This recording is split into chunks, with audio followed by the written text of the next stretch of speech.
بسم اللہ الرحمن الرحیم۔ فاضل نوجوان حضرت مولانا مفتی مطیع الرحمان صاحب قاسمی ندوی دامت برکاتہم العالیہ کی بلاغت جھومتی ہے کہ ان کے انداز تکلم پر لبِ اعجاز پر فصاحت ناز کرتی ہے، اور علم و ادب میں جس شخصیت کی بڑی دھوم دھام ہے، میرے وفا و خلوص کے وہ پیش نام ہیں۔ آپ کے سامنے حضرت مولانا مفتی مطیع الرحمان صاحب قاسمی ندوی دامت برکاتہم العالیہ استاد معتمد مکاتب دینیہ گورکھپور۔ السلام علیکم ورحمۃ اللہ وبرکاتہ۔ نحمده ونصلي على رسوله الكريم، اما بعد فاعوذ باللہ من الشیطان الرجیم، بسم اللہ الرحمن الرحیم۔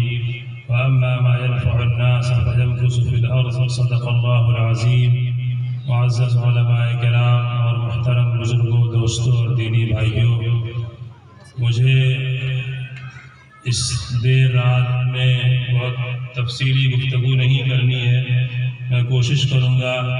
کہ مختصر وقت میں اپنی بات آپ حضرات کے سامنے کہہ دوں، اور اس موقع سے جو موقع صرف ہمارے اور آپ کے لیے نہیں بلکہ پوری ملت اسلامیہ کے لیے ہے، اور پورے اس ملک کے لیے جو حالات ہیں وہ تقریباً یکساں ہیں۔ جو حالات آپ کے اس گاؤں میں ہیں، آپ کے اس شہر میں ہیں، آپ کے اس ضلع میں ہیں، تقریباً وہی حالات پورے صوبے میں ہیں، اور وسعت کے ساتھ دیکھا جائے تو تقریباً پورے ملک میں ایک قسم کے حالات مسلمانوں کے ساتھ ہیں، بلکہ اور نظر آگے بڑھائی جائے تو پوری دنیا کے مسلمان اس وقت تقریباً ملے جلے حالات سے گزر رہے ہیں۔ ان حالات میں ضروری ہے کہ ہم اپنا جائزہ لیں، اور کبھی اس طرح کی اگر دینی مجلس قائم ہوتی ہے، آج کی یہ مجلس بھی جس میں علماء بھی ہیں، علماء دین بھی ہیں، اور اس علاقے کے معزز حضرات بھی ہیں،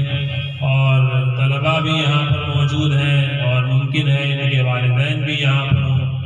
تو اس مناسبت سے مجھے میرے ذہن میں ایک بات ابھی آ رہی تھی، اور ایک موضوع کی طرف میرا ذہن جا رہا تھا، اور یہ موضوع کوئی نیا نہیں ہے بلکہ ہمارے اکابر نے ہمیشہ اس کی فکر کی ہے اور اس کے سلسلے سے جد و جہد کی ہے،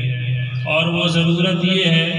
کہ ان حالات میں مسلمانوں کے اندر جس چیز کی سب سے زیادہ کمی دیکھی جا رہی ہے،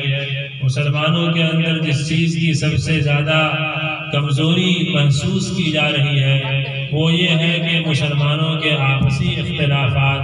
اور آپسی انتشار اس قدر ہو چکے ہیں کہ مسلمان دوسرے کے لیے مضرت کا سبب بن چکا ہے، نافعیت اور افادیت کھوتا چلا جا رہا ہے۔ مجھے اس وقت یاد آ رہی ہے حضرت شیخ الہند مولانا محمود حسن دیوبندی نور اللہ مرقدہ کی وفات۔ حضرت شیخ الہند کو صرف اس نقطہ نظر سے نہیں دیکھنا چاہیے کہ وہ دیوبندی مکتب فکر کے ایک شخص تھے، ایک قائد تھے، بلکہ انہیں اس نظریے سے دیکھنا چاہیے کہ وہ اس ملک کی آزادی کے سرخیل تھے، اور اس ملک کی آزادی میں ان کا بڑا کارنامہ تھا۔ گاندھی جی اس ملک کی آزادی میں انہوں نے جو بھی قربانیاں پیش کی ہوں، مگر یہ کہنا پڑے گا کہ گاندھی جی کو جو قوت دینے والی شخصیت تھی اور ملک کی آزادی میں جو بڑے نمایاں کردار جن لوگوں نے نبھایا تھا، ان میں حضرت شیخ الہند مولانا محمود حسن رحمۃ اللہ علیہ کا نام نامی اسم گرامی ہے۔ آپ کو معلوم ہونا چاہیے کہ ملک کی آزادی میں حضرت شیخ الہند رحمۃ اللہ علیہ نے جو تحریکیں چلائیں اور جو کوششیں کی، انہی کوششوں کے نتیجے میں انگریز نے انہیں مالٹا کی جیل میں بھیج دیا تھا، اور مالٹا کی جیل سے جب حضرت شیخ الہند نکلے تھے تو اس وقت انہوں نے دو باتیں کہی تھی۔ ایک بات تو انہوں نے یہ کہی، بلکہ وہ دونوں باتوں کے خلاصے کے طور پر انہوں نے کہا کہ میں نے مالٹا کی جیل کی تنہائیوں میں غور کیا کہ مسلمانوں کی بربادی کے اسباب کیا ہیں، مسلمانوں کے زوال کے اسباب کیا ہیں، مسلمانوں کی شکست کے اسباب کیا ہیں، تو مجھے دو وجوہات کا پتہ چلا، دو وجہ مجھے معلوم ہوئی۔ پہلی وجہ تو یہ تھی کہ مسلمان قرآن کریم سے دور ہے، قرآن پاک سے وہ بیزار ہے۔ لہٰذا حضرت شیخ الہند نے اس زمانے میں کہا تھا کہ میں نے یہ ارادہ کیا ہے کہ اب میں قریہ قریہ اور چپا چپا میں مکاتب کی جال کے بچھانے کی کوشش کروں گا۔ اور دوسری بات حضرت شیخ الہند نے اس موقع پر فرمائی تھی کہ میں نے مالٹا کی جیل کی تنہائیوں میں غور کیا تو مسلمانوں کے زوال کی جو دوسری وجہ مجھے پتہ چلی وہ یہ ہے کہ مسلمانوں کے آپس میں بے انتہا اختلافات ہیں، انتشار ہیں، اور یقیناً اللہ والے بہت دور کی نگاہ رکھتے ہیں۔ آپ کو معلوم ہے کہ دیوبندیت اور بریلویت کو جو دو خانوں میں تقسیم کیا گیا ہے، یہ اسی دور کے یہ فتنے ہیں اور اسی دور کی یہ ساری چیزیں ہیں۔ دیوبندیت اور بریلویت کے نام سے جو دو مکاتب فکر قائم کر دیے گئے، یہ مکتب فکر اپنے دور پر قائم ہوا، اس میں کون سا اختلاف ہے؟ دو دکان جو ہے بازار میں رہتے ہیں، کبھی آپ نے نہیں دیکھا ہوگا کہ دو دکان والے آپس میں لڑتے جھگڑتے ہوں، بلکہ یہ اچھی بات ہوتی ہے کہ سبزی منڈی میں گئے تو ایک طرف سے سبزی کی ساری دکانیں موجود ہیں، آدمی ایک منڈی میں جاتا ہے اور سب دکانیں کھلی ہوئی ہیں لیکن سبزی کی دکان والے آپس میں لڑتے نہیں ہیں۔ آپ اسی طرح میڈیکل کے جو ہے بعض علاقے ایسے ہوتے ہیں جہاں ہاسپیٹلز کا ہب ہوتا ہے، بہت سے ہاسپیٹلز ہوتے ہیں، ایک ہاسپیٹل ہے ہارٹ کے اسپیشلسٹ بیٹھے ہوئے ہیں، دوسرے ہیں وہاں پر جو ہے سرجن موجود ہیں، تیسری جگہ ہے وہاں پہ دوسرے جو ہے دوسرے ڈپارٹمنٹس موجود ہیں، لیکن آپ نے کبھی نہیں دیکھا ہوگا کہ آپس میں ہاسپٹل والے لڑتے ہوں۔ آپس میں سبزی منڈی میں جا کر آپ دیکھیے سبزی کی دکان والے آپس میں لڑتے ہوئے نہیں دکھائے گئے۔ میڈیکل اسٹور کے بعض علاقے ہوتے ہیں، بعض علاقے ایسے ہیں جہاں پر ایک طرف سے میڈیکل اسٹور کی دکانیں موجود ہوتی ہیں، کبھی آپ نے دیکھا کہ ایک دوسرے سے آپس میں لڑتے ہوں؟ ایسا کچھ نہیں ہوتا، بلکہ اب تو یہ ہوتا ہے کہ میڈیکل اسٹور والے آپس میں اپنی ایک یونٹ بنا لیتے ہیں، ہاسپٹلز والے اپنی ایک یونٹ بنائے ہوئے ہیں، اسکول والے اپنی ایک یونٹ بنائے ہوئے ہیں، تاکہ اگر کوئی ہم پر بری نگاہ ڈالے تو ہم سب مل کر اس کا مقابلہ کریں گے۔ حتیٰ کہ آپ بڑے شہروں میں جائیے تو آٹو رکشے کی بھی یونین ملے گی، آپ آٹو رکشہ والے بھی اپنی یونین بنائے ہوئے ہیں تاکہ اگر کوئی ہمارے اوپر بری نگاہ اٹھائے گا تو ہم سب آٹو رکشہ والے مل کر اس کے خلاف کھڑے ہو جائیں گے۔ لیکن افسوس کی بات ہے، حیرت کی بات ہے، انگریز یہاں سے چلے گئے لیکن انہوں نے اس فتنے کو مسلمانوں کے درمیان باقی کر دیا۔ دیوبندیت ایک مکتب فکر ہے، بریلویت ایک مکتب فکر ہے،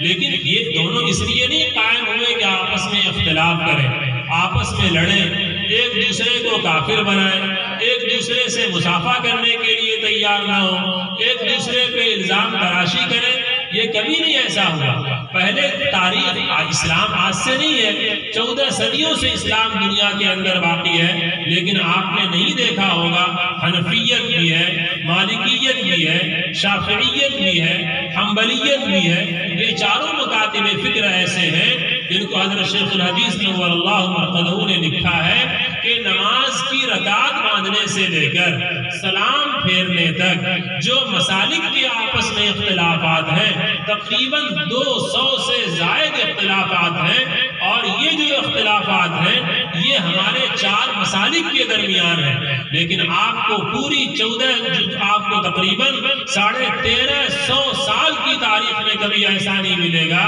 کہ وہاں پر جو ہے آپس میں لوگوں نے لڑائیاں کی ہوں اور کبھی ایک دوسرے کے درمیان اختلاف ہوا ہو، کبھی ایسا نہیں ہوا۔ لیکن آپ یہ بتائیے کہ جب سے یہ ملک آزاد ہوا ہے اس کے بعد سے یہ اختلافات یہ زیادہ کیوں بڑھتے چلے گئے، اور خاص طور سے ہمارے اس ملک میں مسلمانوں کے درمیان اتنے شدید اختلافات ہیں کہ آپ کسی علاقے میں جائیے تو وہاں پر آپ کو پوچھنا پڑتا ہے کہ کون سی مسجد دیوبندی کی ہے، کون سی مسجد جو ہے سنی کی ہے، کون سی مسجد اہل حدیث کی ہے۔ یہ جو اختلافات ہیں آپ آپ کو معلوم ہونا چاہیے کہ یہ اختلافات مسلمانوں کے درمیان کے نہیں ہیں، یہ اختلافات غیروں نے ہمارے درمیان پیدا کیا ہے، اور غیر آپ سے زیادہ ہوشیار ہے، سمجھدار ہے، وہ جانتا ہے کہ مسلمان جو اس ملک کے اندر اقلیت میں ہیں ان کو کیسے توڑ کر رکھا جائے، کمزور کر کے رکھا جائے، ان کی طاقت کو توڑ دیا جائے، ان کو کمزور کر دیا جائے، اور ان کی آپس کی توانائی کو جو ہے ختم کر دیا جائے، تاکہ یہ اپنے کسی کام کے لیے مستعد نہ ہو سکے، کھڑے نہ ہو سکے، تیار نہ ہو سکے۔ میرے بزرگوں اور دوستوں، ہمارا ایک مشن ہونا چاہیے، اور وہ مشن یہ ہے، ایک مسلمان کا مشن یہ ہونا چاہیے کہ اللہ نے ہم کو مسلمان بنایا ہے، تو مسلمان کی سب سے بڑی صفت یہ ہے کہ وہ دوسروں کے لیے نفع کا ذریعہ بنے۔ میں نے قرآن کریم کی جو آیت کریمہ پڑھی ہے، بلکہ آیت کریمہ کا ایک ٹکڑا پڑھا ہے، وَأَمَّا مَا أَنْفَعُ النَّاسِ فَيَمْكُسُ فِي الْأَرْضِ۔ اللہ تعالیٰ کا نظام ہے کہ دنیا کے اندر جو قوم دوسروں کو فائدہ پہنچاتی ہے، دوسروں کو نفع پہنچاتی ہے، اور انسان کے اندر جب دوسروں کو نفع پہنچانے کی صلاحیت پیدا ہوتی ہے تو اللہ تعالیٰ کیا کرتے ہیں؟ اللہ کی طرف سے فیصلہ یہ ہوتا ہے کہ اللہ اسے روئے زمین پر زیادہ دیر تک باقی رکھتے ہیں۔ کیا مطلب اس کا؟ یعنی وہ دنیا میں تو اپنی فطری اور طبعی عمر لے کر ہی دنیا سے چلا جائے گا، لیکن اس کے کام کے اثرات دنیا میں زیادہ ہوں گے، اس کے کام کے فائدے دنیا میں زیادہ ہوں گے، اس کی ذات سے زیادہ دنیا میں لوگوں کو فائدہ پہنچے گا، اور لوگ اس سے نفع اٹھائیں گے، لوگ اس پر غلط نگاہیں نہیں ڈالیں گے، لوگ اس کے کاز کو نقصان نہیں پہنچا سکیں گے، لوگ اس کو جو ہے لوگ جو اسے اکھاڑ کر پھینک نہیں سکیں گے۔ یہ کب ہوگا؟ وَأَمَّا مَا أَنْفَعُ النَّاسِ فَيَمْكُسُ فِي الْأَرْضِ۔ انسان میں اللہ تبارک و تعالیٰ نے یہ فطرت رکھی ہے کہ جو انسان دوسروں کے لیے نفع کا ذریعہ بنے گا، اللہ پاک اس کے ذریعے دنیا کو زیادہ سے زیادہ فائدہ پہنچائیں گے، اور اس کی ذات کو دنیا میں افادیت کا ذریعہ بنائیں گے۔ نبی کریم علیہ السلام نے مومن کی صفت بیان فرمائی کہ مومن کون ہے؟ فرمایا مومن وہ ہے،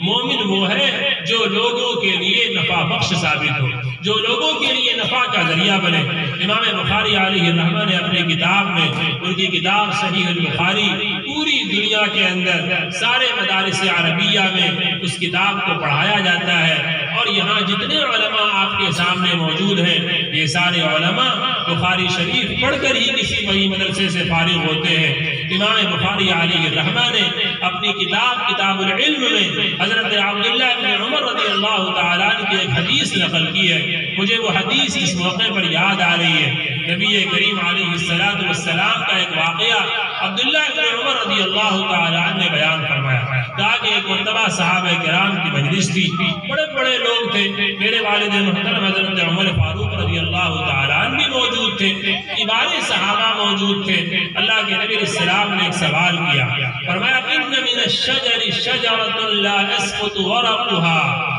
ما ہی حدثونی ما ہی۔ اللہ کے نبی علیہ السلام نے پوچھا یہ بتاؤ کہ درختوں میں ایک درخت ایسا ہے جس کے پتے گرتے نہیں ہیں، اور وہ درخت بڑا تناور ہوتا ہے، بڑا مضبوط ہوتا ہے، اس کے پتے بھی نہیں گرتے ہیں، مجھے بتا سکتے ہو کہ وہ کون سا درخت ہے؟ وہ کون سا درخت ہو سکتا ہے؟ اب بڑے بڑے صحابہ موجود، انہوں نے سوچا کہ نبی کے سوال کا جواب دینا ہے، کوئی معمولی سوال تو ہوگا نہیں۔ انہوں نے غور و فکر کیا، غور و فکر کے بعد فرمایا کسی صحابی نے کسی درخت کا نام بتایا، کسی صحابی نے کسی درخت کا نام بتایا۔ حضرت عبداللہ بن عمر فرماتے فوقعوا فی فی مختلف الاشجار، کہ مختلف طرح کے درختوں کا نام صحابہ کرام نے بتایا۔ لوگوں نے اپنے اپنے طور پہ سوچا ہوگا کہ فلاں درخت ہو سکتا ہے، فلاں درخت ہو سکتا ہے، فلاں درخت ہو سکتا ہے۔ حضرت عبداللہ بن عمر رضی اللہ تعالیٰ عنہ فرماتے ہیں کہ میرے دل میں یہ بات آ گئی تھی کہ وہ درخت فلاں ہے، فلاں قسم کا درخت ہے، لیکن میں نے دیکھا کہ یہاں تو بڑے بڑے صحابہ موجود تھے، والد محترم بھی موجود تھے، اور بھی دیگر حضرات تھے، تو مجھے شرم آئی کہ میں اتنے بڑے لوگوں کی موجودگی میں یہ یہ لوگ تو جواب دے نہیں پا رہے ہیں اور میں ان کے سامنے جو ہے زبان کھولوں اور میں ان کے سامنے اللہ کے رسول کے سوال کا جواب دوں، یہ میرے لیے فرماتے ہیں کہ میرے لیے شرم مانے ہوئی، مجھے حجاب ہوا اور میں حضور پاک علیہ الصلوۃ والسلام کے سوال کا جواب جانتے ہوئے بھی نہیں دیا۔ نبی پاک علیہ الصلوۃ والسلام سے جب صحابہ کرام نے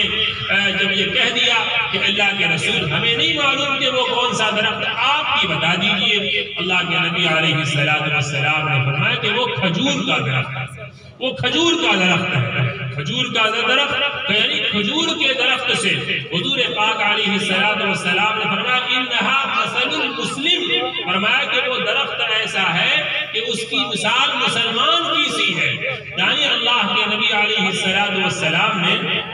کھجور کے درخت کو مسلمان سے تشبیہ دیا کہ مسلمان کی حیثیت کھجور کے درخت کی سی ہے۔ اب کیوں یہ تشبیہ دیا، یہ مشابہت کیوں ہے دونوں کے؟ ایک مسلمان کو نبی کریم علیہ الصلوۃ والسلام نے کھجور کے درخت سے تشبیہ دیا، اس کی وجہ یہ ہے کہ کھجور کا درخت اتنا تناور ہوتا ہے، اتنا مضبوط ہوتا ہے، اتنا مستحکم ہوتا ہے، اس کی جڑیں اتنی مضبوط ہوتی ہیں کہ اس کے پتے بھی جو ہے جلدی نہیں گرتے ہیں، ہر جو ہے اور مختلف موسم آتے ہیں مگر اس کے پتے نہیں گرتے، پھر اس درخت کا ایک ایک حصہ لوگوں کے لیے نفع بخش ہوتا ہے۔ آپ جو ہے اگر سائنٹیفک اعتبار سے دیکھیں اور میڈیکل سائنس کے اعتبار سے اگر غور کریں تو آپ کو اندازہ لگے گا کہ کھجور کا پھل یعنی کھجور کے درخت کا جو پھل ہے یعنی کھجور، وہ کھجور کس حیثیت سے نافع ہے، یعنی کتنی بیماریوں کے لیے شفا کا ذریعہ ہے،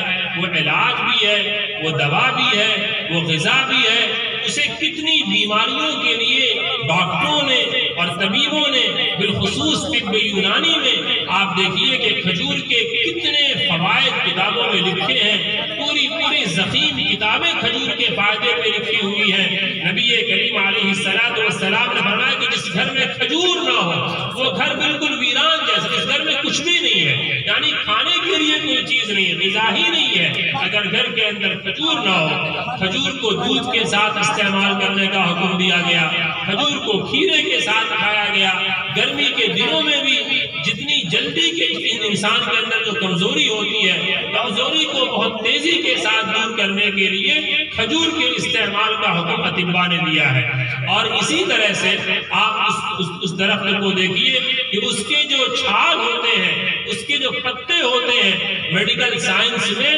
جو ہے کھجور کے پتوں کو بھی فائدے سے خالی نہیں چھوڑا گیا، اس کے جڑ اور اس کے تنے کی جو چیزیں ہوتی ہیں وہ سب اس کے لیے بے شمار فائدے ہیں، اور بے شمار جو ہے زخموں پہ لگانے کے لیے اس سے بے شمار دوائیں بنتی ہیں۔ اللہ کے نبی علیہ الصلوۃ والسلام، آپ اندازہ لگائیے، حضور پاک علیہ الصلوۃ والسلام کے تو ڈاکٹر نہیں تھے لیکن وہ طبیب الامت تھے، امت کے طبیب تھے، حکیم الامت تھے، وہ امت کے لیے حکیم تھے۔ حضور پاک علیہ الصلوۃ والسلام نے میڈیکل سائنس نے تو آج ترقی کیا ہے، اللہ کے نبی علیہ الصلوۃ والسلام نے 14 صدی پہلے کھجور کے فوائد پر کتنی بلیغ اور دور اندیشی پر آپ نے ایک بات فرمائی کہ کھجور کے درخت کی جو حیثیت ہے وہ حیثیت ایک مسلمان کی سی ہے، یعنی جیسے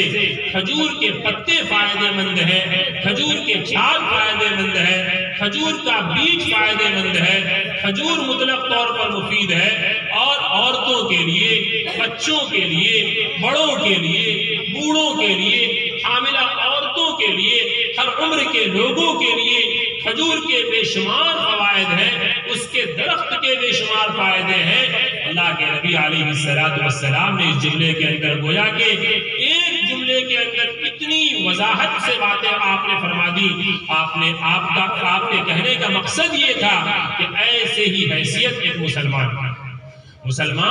اس کے ہاتھ سے بھی لوگوں کو فائدہ پہنچنا چاہیے، اس کی آنکھوں سے بھی لوگوں کو فائدہ پہنچنا چاہیے، اس کی زبان سے بھی لوگوں کو فائدہ پہنچنا چاہیے، اس کے جو ہے اس کے پیر سے بھی فائدہ پہنچنا چاہیے، اس کے قدموں سے بھی فائدہ اٹھنا چاہیے۔ مسلمان وہ ہے المسلم من سلم المسلمون من لسانه ويده، فرمایا مسلمان وہ ہے کہ دوسرے مسلمان اس کی زبان سے محفوظ رہے، اس کے ہاتھوں کے ضرر سے محفوظ رہے۔ مسلمان وہ نہیں ہو سکتا کہ جس کی زبان سے لوگوں کو نقصان پہنچے، جس کی زبان سے چغلی نکلے، جس کی زبان سے غیبت ہو، جس کی آنکھ سے لوگوں کو نقصان ہو، جس کی آنکھوں سے عورتیں اور جو ہے لڑکیاں محفوظ نہ ہوں۔ مسلمان ایسا نہیں ہو سکتا، مسلمان ایسا نہیں ہو سکتا کہ اس کا ہاتھ کسی پہ جو ہے ظلم کے لیے اٹھے اور ناحق کسی کے لیے اٹھے۔ مسلمان کا پیر ایسا نہیں ہو سکتا کہ وہ ناحق کسی کے لیے چلے اور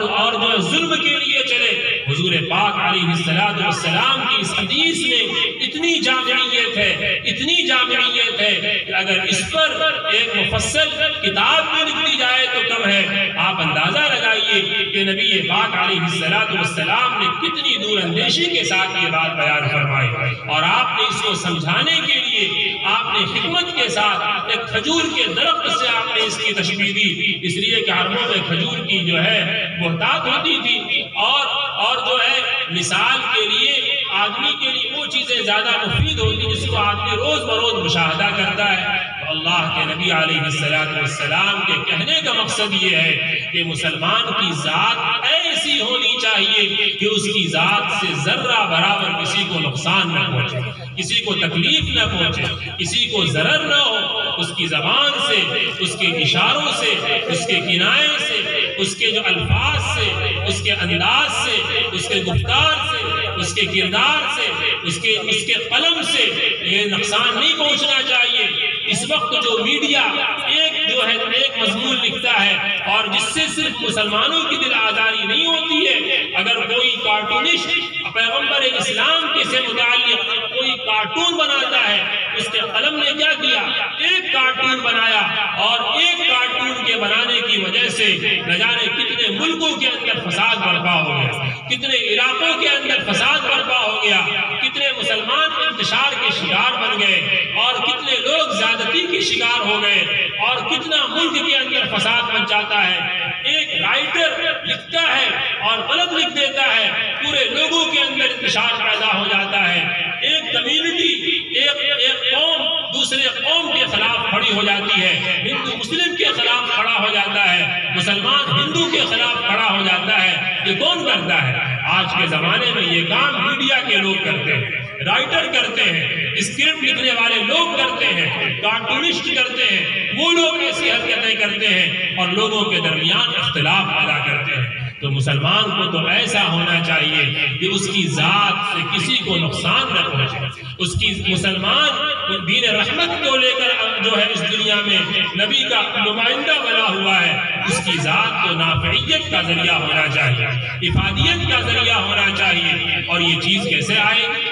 یہ مسلمانوں کے اندر تعلیم اور تہذیب کے راستے سے آئے گی، کسی اور راستے سے نہیں آئے گی۔ اگر آپ چاہتے ہیں کہ دولت کے راستے سے آ جائے گی تو آپ سمجھ لیجئے کہ یہ آپ کا دھوکہ ہے۔ اگر آپ چاہتے ہیں کہ یہ چیز اچھے مکان بنانے سے آ جائے گی، اچھے مکان سے اور اچھی سواریوں سے عزت نہیں ملتی ہے، تعلیم کے ذریعے عزت نصیب ہوتی ہے، اور جو عزت علم کے ذریعے ملتی ہے اس عزت کو دنیا میں کوئی جو ہے مٹا نہیں سکتا، اس عزت کو دنیا میں کوئی ختم نہیں کر سکتا۔ اس لیے مسلمانوں کی دوسری ذمہ داری یہ ہے کہ مسلمان بحیثیت قوم اپنے بچوں کی تعلیم کے لیے یکسو ہو جائیں۔ اور چونکہ یہ میرا موضوع ہے اس لیے میں اس موضوع کی طرف اشارہ کر کے اپنی گفتگو ختم کرتا ہوں کہ آپ اگر دنیا کو کسی صلاحیت سے سب سے زیادہ فائدہ پہنچا سکتے ہیں تو وہ تعلیم کا میدان ہے۔ آپ تعلیم کے ذریعے امت کے لیے، مسلمانوں کے لیے، اس ملک کے لیے اور پوری قوم کے لیے آپ نافعیت کا اور افادیت کا سبب بن سکتے ہیں۔ آپ کے پاس اتنا بڑا ہتھیار ہے کہ اس سے بڑا کوئی ہتھیار نہیں ہے۔ دنیا کے سارے ہتھیار اس وقت فیل ہیں۔ اس وقت تعلیم کی زمانہ، یہ تعلیم کا زمانہ ہے، علم کا زمانہ ہے۔ اس وقت جو ہتھیار دنیا میں استعمال ہو رہا ہے وہ ہتھیار علم کا ہتھیار ہے، وہ ٹیکنالوجی کا ہتھیار ہے، وہ سائنس کا ہتھیار ہے۔ یہ ہتھیار اس وقت دنیا میں استعمال کیا جا رہا ہے، اور مسلمانوں کی ذمہ داری ہے کہ وہ اپنی کمائی، اپنے خون پسینے کی کمائی اپنے بچوں کی تعلیم کے لیے لگائیں۔ لوگ زمین اور مکان بیچتے ہیں اپنے بیٹیوں کی شادیوں کے لیے،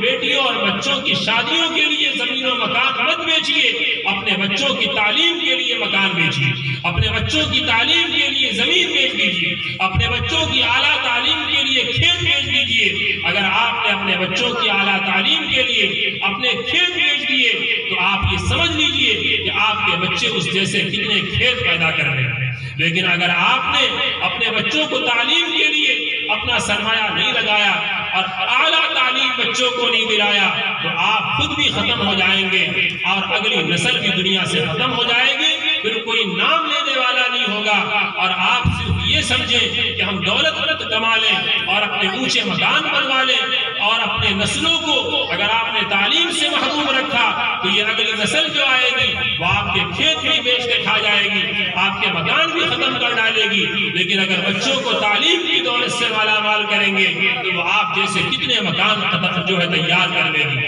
اس لیے دنیا اگر آپ کے پاس دنیا کا کچھ بھی سرمایہ ہے تو وہ تعلیم کے لیے لگائے گا، اور تعلیم کوئی فرق نہیں ہے، کوئی امتیاز نہیں ہے۔ تعلیم کا مطلب یہ ہے کہ انسان اللہ کے نام کے ساتھ تعلیم حاصل کرے، وہ مدرسے میں پڑھے اللہ کا نام لے کر پڑھے، وہ اسکول میں پڑھے اللہ کا نام لے کر پڑھے، وہ کالج میں جائے وہ اللہ کا نام لے کر جائے، وہ یونیورسٹیوں میں جائے وہ اللہ کے نام کے ساتھ رہے۔ اگر وہ اسلامی تہذیب کے ساتھ رہتا ہے، اسلامی تشخص کے ساتھ رہتا ہے تو آپ اس کو جانے دیجئے کالجوں میں، آپ اس کو جانے دیجئے یونیورسٹیوں میں، اسے بس ایک وصیت کیجئے جو وصیت حضرت یعقوب علیہ السلام نے اپنے بیٹوں کو کیا تھا کہ ما تعبدون من بعدی، میں دنیا سے جا رہا ہوں لیکن ایک بات کہہ کے جا رہا ہوں، تم کچھ بھی پڑھو، تم شوق سے کالج میں پڑھو، پارک میں گھومو، تم کہیں بھی رہو، تم کسی بھی دنیا میں رہو، تم مدرسے کی میں رہو یا کالج یونیورسٹیوں کی تعلیم گاہوں میں رہو،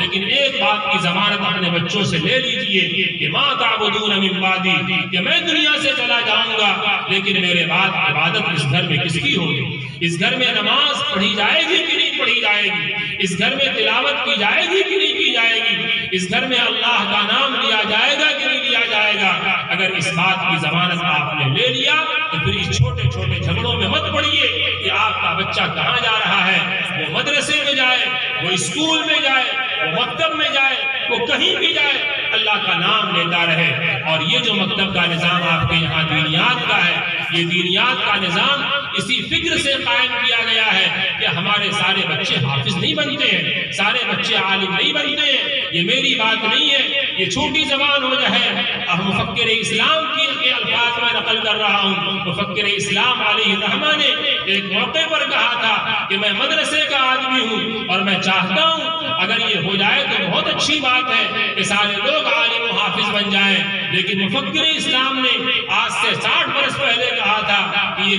یہ چیز قدرتی طور پر ناممکن ہے، سارے مسلمان حافظ و عالم نہیں بن سکتے، کچھ لوگ اسکولوں میں بھی جائیں گے، کچھ لوگ کالجوں میں بھی جائیں گے، کچھ لوگ یونیورسٹیوں میں بھی جائیں گے، اور وہ بھی ہماری ضرورت ہے کہ جو مسلمانوں کے بچے حافظ اور عالم نہیں بنتے ہیں وہ اسکول میں پڑھتے ہیں، اور پڑھنا بھی چاہیے۔ ہمارے بہت سے بچے اسکولوں میں جا رہے ہیں تو ان بچوں کو دینی تعلیم کہاں ملے گی؟ ان بچوں کو بنیادی دینی تعلیم کہاں ملے گی؟ ان بچوں کو بنیادی تعلیم اس دینیات کے مکاتب میں ملے گی۔ اس کے لیے کوشش کریں، فکر کریں، اپنے علاقے میں جا کر لوگوں سے ملیں، جو سمجھدار لوگ ہوں وہ اور لوگوں کو متوجہ کریں اور لوگوں کو اس مشن سے جوڑیں۔ اور آخری بات میں کہہ کر اپنی گفتگو ختم کر دوں کہ جب کام ہوتا ہے تو اس میں کمی بیشی ہوتی ہے، اس میں تھوڑی سی کمی ہو جاتی ہے۔ کام کرنے والے اپنے طور پر کام کرتے ہیں، پڑھانے والا استاد اپنے طور پر پڑھا رہا ہے،